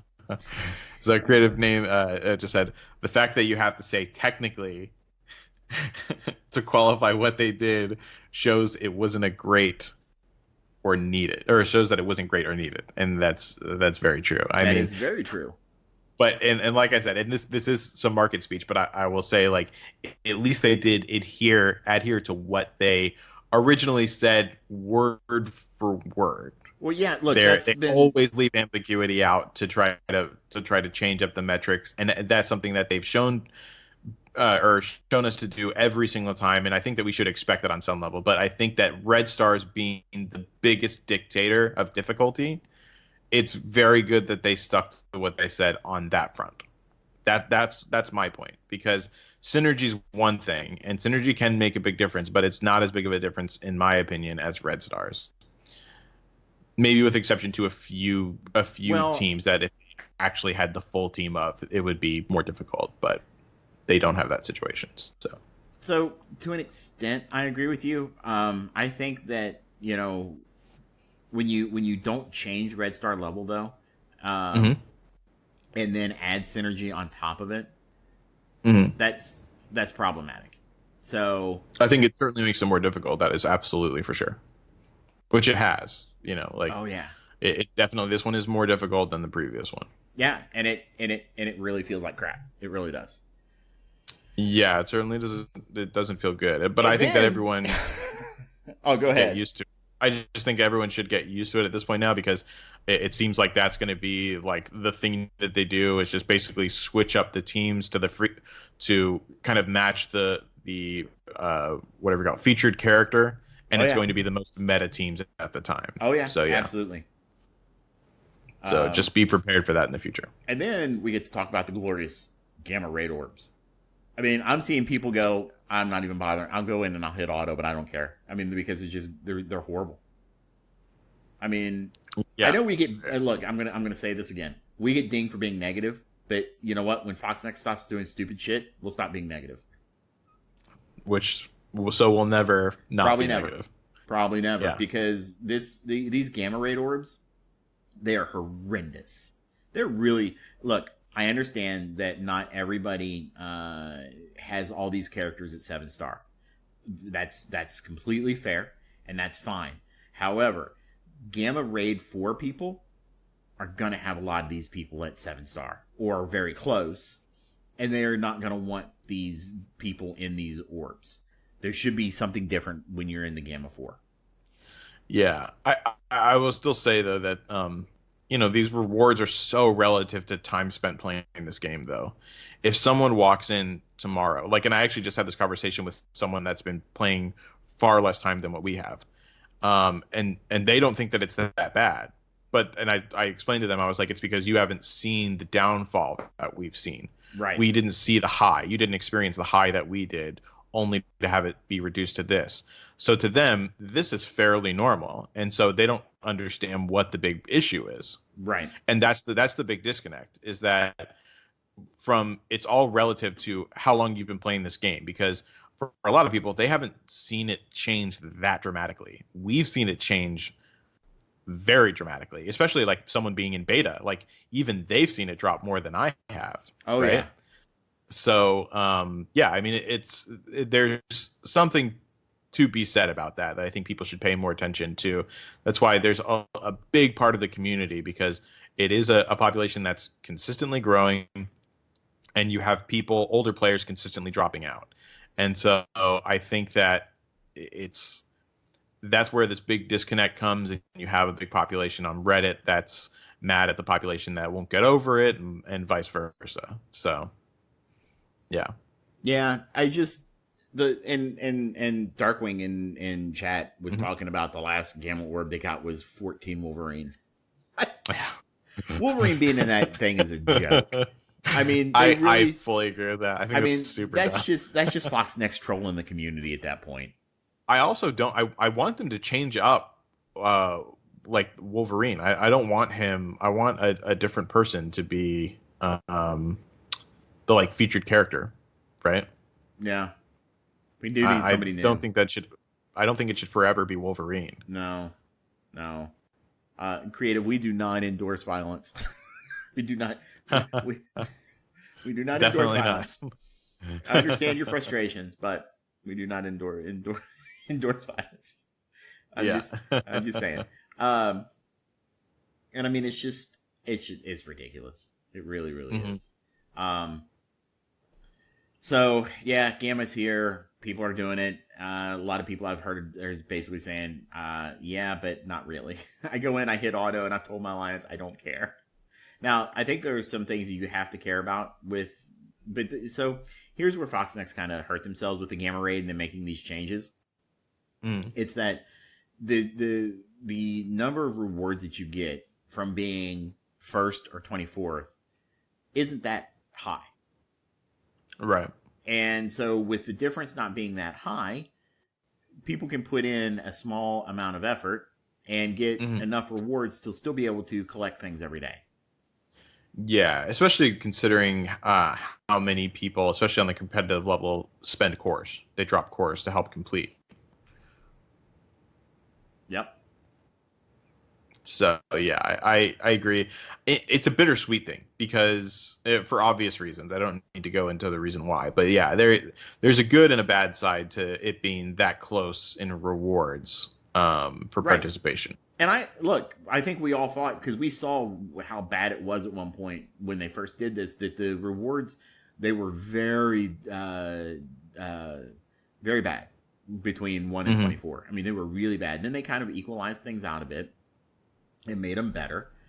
But now the problem is that now that because of that, there's very little incentive for somebody to go, meh, whatever.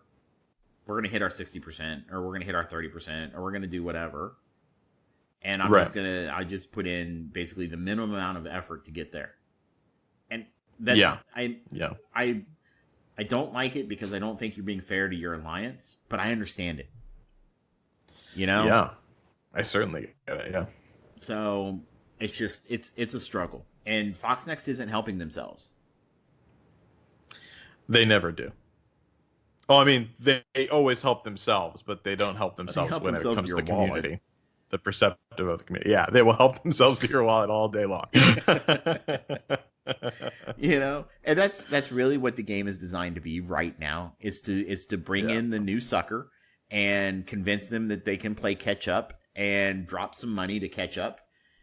And then, you know, after they've spent a few $100s, go, why am I not catching up? Yeah, and I think that comes with the territory of a big IP game, because they can rely more on the IP to draw people in than being, you know, having that free-to-play factor. You know what I mean? Yep. Oh, absolutely. So, 1,000,000% agree with that. That it's that, and I'm not saying this game would die if it didn't have the IP. I'm just saying certainly wouldn't be as successful. It wouldn't be as successful. Sure. But there are good things about this game. Yeah. It's just that, you know, there's one really big bad thing about this game.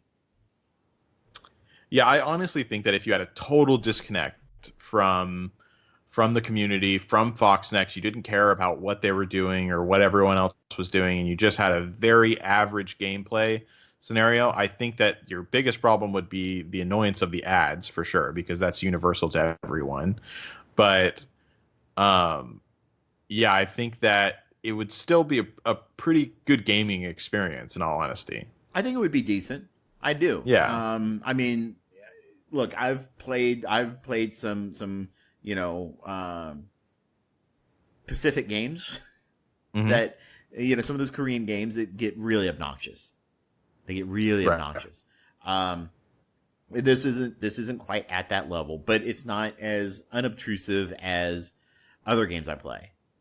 So, like when I open up Galaxy of Heroes, I get one ad. One. Yeah. And it's done. Much nicer. Right? Yeah. And, in Fox Next, in Strike Force, I'm getting one when I log in, one when I go to the roster, one back to the main screen, one when I go to supplies, one when I go to back to the main screen, one when I go to the raid store, one when I go back to supplies. I mean, it's just, it's obnoxious and it's insulting. It really is insulting. I completely agree with that. I honestly can't say enough bad things about the ad experience, for sure. Yeah. That's probably the most annoying thing to me in this game. But they're not going to care. Look, I can go as an envoy, and this is one of the things that frustrates me the most about being part of the envoy program. I'm honored to be part of that program. But at the same time, it's frustrating because I've honestly stopped commenting in our envoy chat. I really have. It feels futile. It does. It feels absolutely futile because Cerebro is very limited in what he can say because I mean, at the end of the day, even though he's kind of a conduit for the community and he's kind of that liaison between the community and Foxnext, at the end of the day, Foxnext signs his paycheck, right? Yeah. And he's going to tell us what Loyalty they want lies him to them. Right? Exactly. Which I get. That's fine. I don't fault him for that. That dude's got a shit job, right? And so I mean, he doesn't make it easier on himself sometimes, but yeah. There have been some faux pas, right? But we've all done that type of stuff, right? I think genuinely he's a good guy for sure. I'm not discrediting that at all. But yeah, he's definitely made it a little harder on himself sometimes. Yes, sometimes he has, because I don't think that because I've had the opportunity to obviously talk to him over voice, and I think the way we talk sometimes can translate to our text, and it doesn't come across properly. That reminds me, do we want to announce anything? You and I haven't finalized anything on that yet, so let's kind of figure out what we're going to do there. I mean, I don't think okay. So we've been in talks with Cerebro to do an interview, kind of a get to know the community manager. And so trying to work out some logistics. I don't know if it'll be a live Friday night show or if it'll be like a special episode. We haven't worked anything out yet, but if you guys would like to ask him some questions, and again, it's a get to know the community manager. It's not a why does Foxnext suck rant. Right. Yeah. Be respectful. Right. So if you guys want to ask you can ask questions about, I do want to specify, like, I'm sure that if they are approached appropriately and you want to know specific reasoning behind certain things and you articulate it well enough and you are nice enough, I think that maybe you could potentially get some answers. Maybe. But, so when he and I talked about being able to do this, I raised that possibility. He was like, yeah, I'll be honest with you. It's not really going to be, why are they doing these design decisions? It's going to be more about him. Right. And his, just getting to know him type of thing. So yeah, I agree. It's just that if they are clever enough with the way that they word it or write it, I think that some things, some questions might be answered. Maybe. Not guaranteeing anything. Obviously, like, you and I will go through them all, but yeah. Well, yeah, we'll go through them all, and we'll probably send him the list and be like, hey, these are the things we're looking to discuss.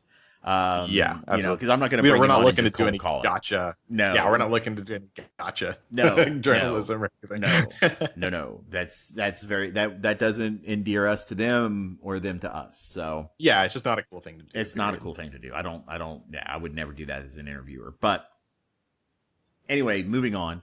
So, feel free you could DM us our questions. We probably will do out a poll when it gets closer. Hopefully we'll have something nailed down within the next week or so. Obviously, this was a big holiday week, and I think they were doing something internally. So and I'm sure people noticed there was no dev blog today on July 5th. Yep. That again is because of the holiday week. So they were doing something called a game jam. So because of that, there's no dev blog, and Game Jam's where kind they of spend all the kind of money a that they have hackathon. Huh? from us. It's where they spend all of the ridiculous amount of money that they got from us for this past week. And Pretty have a much. big party. Pretty much. They just had a private Beyonce concert. So Exactly. No big deal. no big deal. Let's see. Boy, as far as news and stuff goes, I really think it's kind of rounded everything out. What do you think? Yeah, I think that's it. I mean, we have probably some questions, right? I think we do. Let me go check our grab bag. We don't have a lot because I didn't do a poll, and I think people are used to doing it through the poll. Right. So, If anyone in the audience has any questions that they want to ask too, just now's the time. let's see. Okay, so we're going to Doesn't go have back to be a little MSF bit. related. Sorry, I keep Let's interrupting see. you. I think I answered this one last week, which is about the 6 red star aim monstrosity. I feel like I answered that last week. I can go ahead and answer Avenues real quick, or kind of answer it. Okay. So Avenue asked, how do war points for the winner work? And are you talking about for like the MVP or just? I guess I should probably specify that. I assume you're talking about for the MVP. For the war season. Oh, never mind. I'm not sure exactly on the specifics of that. Do you know that? I don't know if I know what he's asking here. Let me go into the game real quick and take a look at the war. So you're talking about how are points calculated for the war for the end of war? End of the war season. Yeah, whenever the war season's calculated. Because I do remember there's a factor that they have where you get some kind of bonus depending on your CP or something like that. Honestly, I don't know if I know the answer to that one. Yeah. But what you said kind of makes sense. And Peon says you have it, so we'll go with. I always have it. It's bonus points based off CP or something. Because Captain Murdoch's question will be fun for both of us, I think. Yes, Captain Murdoch's question will be a lot of fun. There was another piece of news that I forgot about completely. Oh, sorry. Alt 7 was completed by apparently 2 at the same exact time. Yeah. So, no, look, let's be honest. But you know what? Both like hardworking teams, especially Pants Off Hulk. She was actually telling me about them the other day, and he was saying that they're really cool. They're a blast over there, and that they really work hard for it. So. Yep. Hey, it takes a lot to type in those credit card numbers, guys. It takes a lot. But even then, I mean, think about it. It's so much of a time. I know that you do. I know that it was a joke, but yeah, like it is so much of a time commitment. Like I will say, like whenever I was in a very competitive alliance, like we were, I was in it since the first start of the game, but we were like a top 60 alliance, and we maintained that area. Sometimes, under 50, sometimes slightly above, but at that point, I mean, we were on our grind, and man, it was such a grind. So I can't even imagine for that top area. Yeah, they do throw down lots of money, but don't get it twisted. They also spend tons of time in the game. Oh yeah, and they are super, super dedicated players. So I do 100% say congratulations to you guys because that is no small feat for sure. So a lot of people in chat, and I've seen this, Avenues has said this a couple of times, where they didn't have logging on or they don't care. Captain Murdoch is asking, they couldn't tell which one was first. I honestly think they can tell you which one was first. I think though that they want to appease both their biggest spending alliances in the game. Yeah, probably. And I think that it may have been within a few hours of each other, and rather than saying, "Hey, let's piss off these big spenders so that we can honor these big spenders," I think they decided to honor both big spenders, and from a business standpoint, it makes sense. So yeah. So Peon was saying that Cabal was the first one. So, but it does sound like exactly what you were saying, that it probably is more of a, he says, but it's tied to your daily resets. Okay. So yeah, either way though, it worked out fine. And most importantly, the fact that we get we don't know what it is yet, and their term of awesome rewards, it's relative to them, so we don't really know what it's going to entail. But regardless, even originally, whenever they stated it, I don't think that they mentioned that we were going to be getting like a lot of rewards. I know that they mentioned rewards for the teams that were competing, right? And for the winner of that, but they didn't mention rewards for us, if I remember correctly, and they certainly didn't have to. So I am appreciative that we're actually going to be getting some potentially cool stuff, or at least free stuff out of that. We'll have to see. So, so Godoro posted here. Apparently, they called it because of staggered regional start times of raid key generations. Obviously, both alliances not completed at the exact same time, but consider it close enough considering the circumstances. Take it into account and adjust accordingly with future competitions of this nature. I mean, okay, that makes sense. I'm just glad the person that posted that was able to give their input and make it sound like they had something to say in that decision. Oh, you might want to cut that out because you have such a problem with some people. There are two I have a huge problem with. Yes. There are two I have a huge problem with. But either way, I do know that that's that but right. Oh yeah, I 100% know what you mean. But I know that has been an issue with a lot of people that are on different schedules and kind of get screwed over for it. So with the resets, they do need to figure out something with that because people get like we talked to Chewy, and because of where Chewy's at with his daily reset. And the way some of the events fall, he gets hosed. He doesn't get the bonus. He doesn't get like the bonus raid or the bonus blitz energy to be able to use properly on like the initial climb.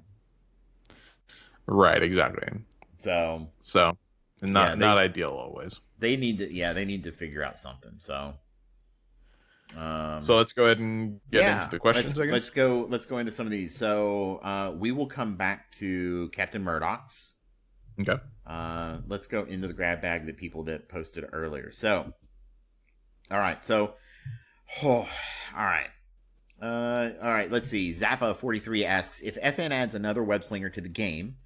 Scarlet Spider, Ghost Spider, Superior Spider-Man. First of all, I'm really upset that there was no Spider-Gwen. Listed there. Yeah. How would you make or Peter Porker, the greatest Spider-Man of them all? I didn't like Spider him Noir. At all, actually, but yeah, he was funny. I mean, he was funny for what he was supposed to be. Spider Noir was my favorite, but same. Because Nicolas Cage is awesome. How would you make his or her kit different from the existing slingers? It really depends on the character. I mean, Spider-Man. To be honest with you. I'm not sure how they'll make it different, it seems like the ones that we have right now are very debuff based. Yeah. So if they tried to flip it over somehow and try to make a buff based one, but I'm just not sure how that would work thematically with their kit, because usually it's, applying some kind of debuff to an enemy with their webbing. So yeah, I mean, I'm not sure. What was the name of the robot anime chick? Oh, I don't. Penny Parker. Penny Parker. I mean, I guess maybe she could do buffing. Yeah, if they brought her in for her, but she's the only one. I'm not quite sure how yet, but potentially. Oh, the robot can give like offense up or stuff. Yeah, but I mean, like how? Like, what would the robot do to give them offense up? It's inspiring. I don't know. That's what I mean. Like, whenever you get to the think about how it would do it. Well, how does rescue give power armor offense up? Oh, trust me, I hate rescue just as much. So yeah, I think that her character should not exist in this game. Speaking of which, pre-ordered in game yesterday. Oh really? Yep. I buy all my movies, so yeah. I download them all. Or not like illegally or anything. Like I just buy them from like the online stores. I just find it easier. Yeah, well, that's why I pre-order through Voodoo. Oh, okay, I gotcha. So excited for that because my wife still hasn't seen it, nor has my daughter. That's crazy. Yeah, right. Yeah, my girlfriend went and saw Far 3 From times. Home. Didn't see Yeah. Endgame. Like, Yeah, gotta keep up. Let's see. Braddyford asks, oh, good. Yes, here's one we need for this week. Would Hebrew stay in a locked room for 1 hour with 10 random bugs, but after the 1 hour, vision was removed from the game permanently? Would you That's a hate good more, being locked in a room of bugs or vision? I would definitely say I would. I mean, I straight up would not go into a room that was filled with bugs. Like that, there's just no way. Like, I wouldn't do it. Yeah. So no, Vision can stay in the game at that point. I just still won't level him up. Hey, I would go into a locked room with 10 random bugs for an hour if I could get a 7-star vision. You would? I Is that would. what you said? Yeah. That's, Even if they're spiders. No, that's crazy. No. Yeah. Mm-mm. You have a loot box of bugs, basically. No, it's surprised, no, I surprised said mechanic I want bugs. a guaranteed 7 red star. I want a guaranteed 7 red star vision, though. Yeah, and there's no way you're doing that for me. Even if it was like all guaranteed to be harmless bugs, I still wouldn't do it. There's no way. Like, and that's not even like I would probably mentally want to, but I can promise you physically it wouldn't happen. Yeah. Like the second it got to me going towards the door, like you would need a force of God to stop me from escaping. Nice. That's fantastic. Let's see. Leklack asks, do either of you wear glasses? I know Hebrew wears them for headaches, but what about sight? So for me, yes, I do. Yeah, I've seen you in your regular glasses. Yes. I actually, those are bifocals. I wear progressive lenses. Okay. I love those things, man. The no line bifocals, those things are sweet. Mm-hmm. I haven't worn them in like 2 days. I expect a major migraine tomorrow. Yeah. So for me, I do I don't wear glasses, but I do need them. That's why I have contacts. So I have contacts.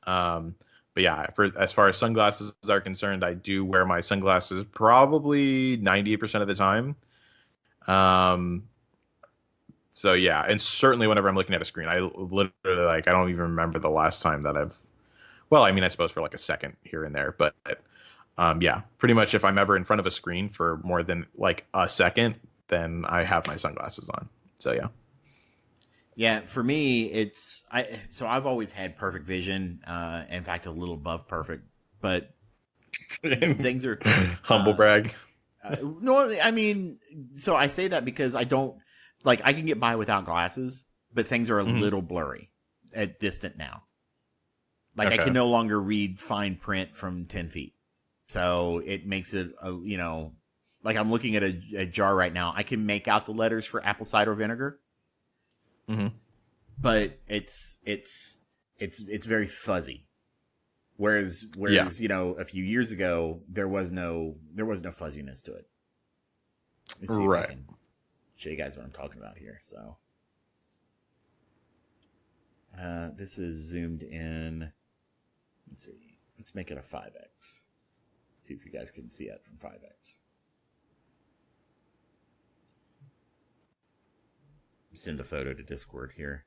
So this is a little fuzzy to me, but it used to be. I used to be able to read this like perfectly clear. Okay, and now you can't. So I can make out the letters, but it's fuzzy. Okay, there's fuzz to it.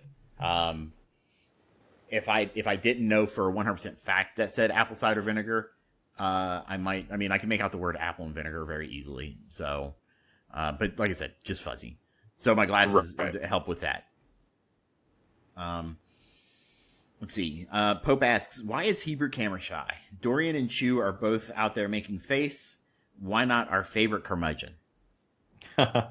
So for me, and this is something. Well, I've already said. You could have seen me if you played Harry Potter. I changed the picture since, but for a while there, I actually did have a picture of me on there, but it still had my eyes covered with the sunglasses that they had, or not my sunglasses, but the in-game little stickers that you can put on, which is actually pretty cool. But for me, it's more of I have always been like, even whenever asked that question of like, would you rather be like, rich and famous or rich and totally anonymous? I 100% always pick rich and totally anonymous. I do not like, surprisingly enough, I'm not a big fan of the spotlight. I don't like the spotlight. There isn't like, any particular reason why. I don't like whenever you look on TV and you see people's lives, kind of like stalked. It's always been such a huge turnoff for me. So, and not that I'm at the level where that would happen, but I have said that, at a certain point, if I, am known well enough and I'm being compensated enough to make it worth it, like the problem that comes with no longer being anonymous, then I'll do it. But until then, I like my anonymity. So yeah, I'm kind of with you. I'll take the rich and as simple anonymous. as that. Yeah, I honestly like I almost find it, not that anyone that I know would do that. Like none of the fans that I know would do that or anything, but it's just I almost find it kind of disgusting and violating. I don't know. It's weird. I feel violated easily, I feel like. Yeah. It's just me. But yeah, if I come to a level of quote unquote fame where it's pretty much just like impossible to not anymore, then yeah, I'll do it, I suppose. But I better be making like enough to make it worth it. Does that make sense? And even then, I would still prefer to not. But it's just at that point, you can't really prevent it. Yeah. So, yeah. Well, probably. I'd be really surprised if you were there. All right. In fact, Flip, I would probably ask you in and see if you wanted to chill for a bit. We can drink a beer and chill. So we're gonna take our last question of the night, and that is gonna be from Captain Murdoch, and that is the favorite D&D character you've played. Mm-hmm. You can go first on this one. So my favorite character is Dorian. Dorian was a half-elven ranger who specialized in dual-wielding longswords, and he was so much fun. He was just so much fun to play, and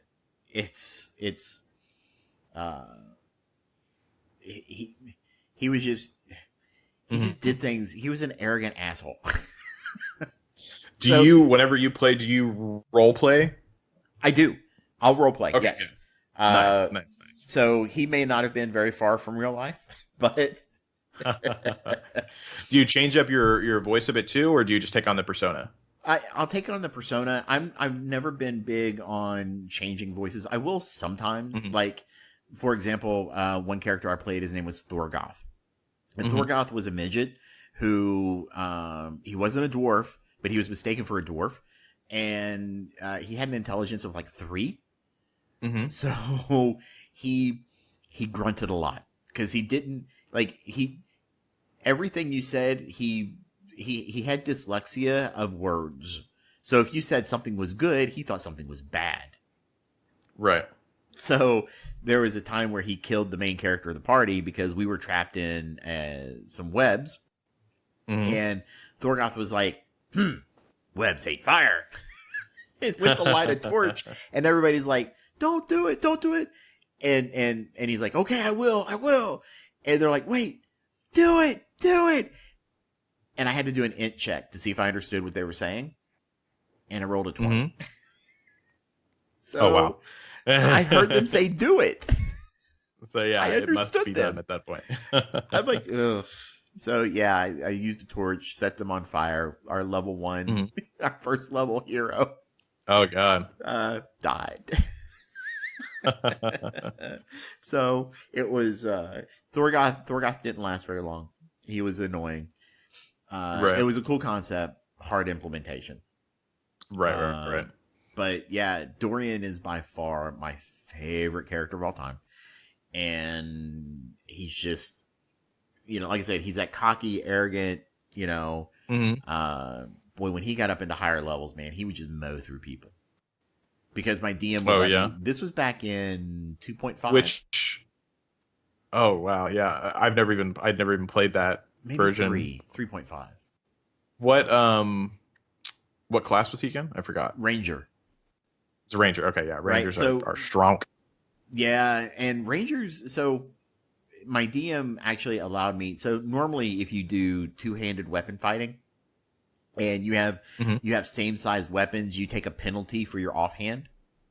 Mhm. Even if you have the dual wield proficiency, you would take a penalty. Mm-hmm. He didn't give me the penalty. No, really. Yeah, so I'm just out there. I'm just like a whirlwind with my swords, man. Because I wanted to be Dritz. I wanted to be Dritz from the Forgotten Realms. Okay, yeah, that's fair. So yeah, and he was but Dorian was not the nicest guy on the planet. Did you get along with your party members or no? To an extent. They were Okay. a little frustrated with Dorian at times, but yeah, Was it in character frustration or was it like table frustration? probably a little bit of both. That's funny. Beer would flow. Like, have you ever played Champions? No. Okay, so Champions is a D6 system, and think of superheroes. Uh-huh. So we were playing a Champions system, and my character's superpower was super intelligence. Mm-hmm. And he could fly, but he had a flaw, I guess you could call it, where he didn't believe in the existence of superpowers. Mm-hmm. So to be able to fly, he actually built himself "quote unquote" rocket boots. Right. So all his superpowers came from gadgets that he built, not from actually having powers. Right. And so we were doing a campaign, and it was in the vein of like a TV show. And I got to having one too many beers one night, and we kind of woke up in this dusty mine shaft. And me, the player, knew we'd been transported ahead in time. Suddenly, my character knew it, right? And that was a little frustrating. And that's why I try really hard to stay in character. Ever since then, Right. That makes sense. because that's frustrating for people. Yeah. No, that makes sense. It's like I've had to kind of explain some things to my son about our game, that we're gonna our Saturday night game, and I'm like, buddy, you can't tell people the story yet, but I need you to know so that you understand what's going on. So Right. That makes sense. yeah. What about you? What's your favorite character? For me, I haven't been playing D&D that long. It's only been like basically a year and a half for me since I got involved. So I joined in late. But yeah, I am a fan of really weird characters, and I always like to play. Like I always probably screw over the group a bit with my characters. So I have a couple that are my absolute favorites. Cecil right now is for sure one of my favorites, and he's the guy that I play. Slight plug in our D&D campaign with Chewburger and Garrett. I forgot what his name is. Irish? And no. Wow. I forgot what his handle is. He's Jazar in the game, but I forgot what his online handle is here. Jangles. There we go. But so Cecil is the character I play, and he is basically an average human who is very, very nice and has lived a very nice life and never really wanted like too much more than that. And he lived in a town, like a very justice-based town with paladins, and he ended up coming home to his wife cheating on him with a paladin. And after that, here's the voice. Everyone, my name's Cecil Pepperton, and my wife left me just recently. So that's the voice. And so, yeah, he left town in search of adventure because his wife left him for a paladin and took his children away.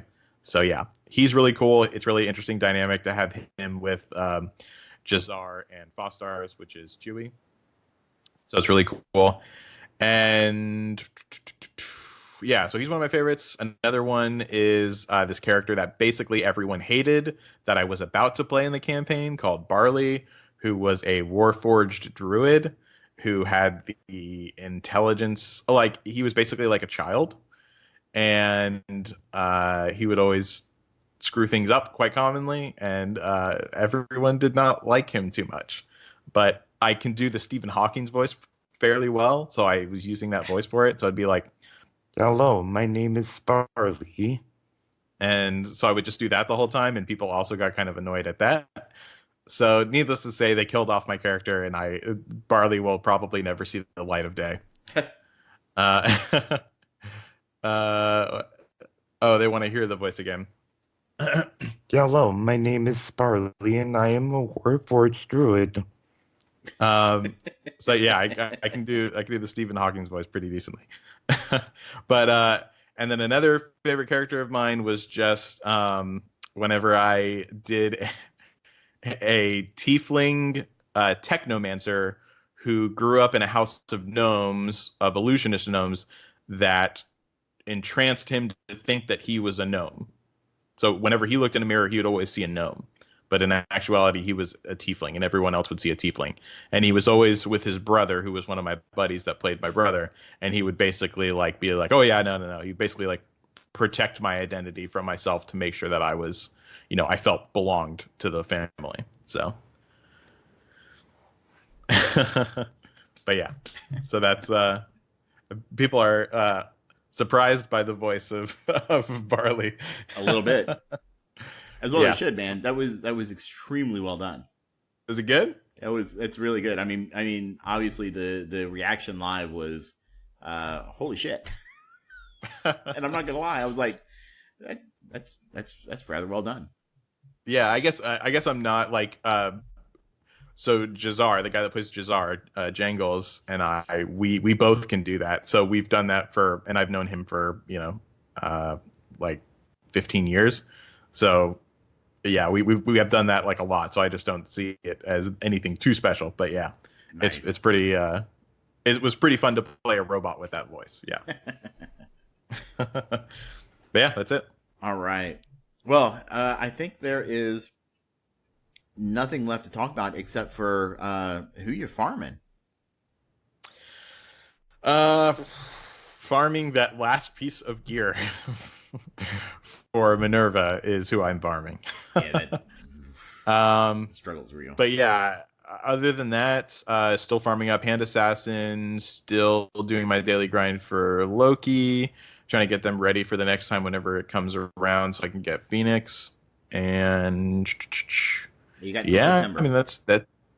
Say it again? You got until September. Yeah, exactly. I know I'll be fine for the second go around, so that's all good.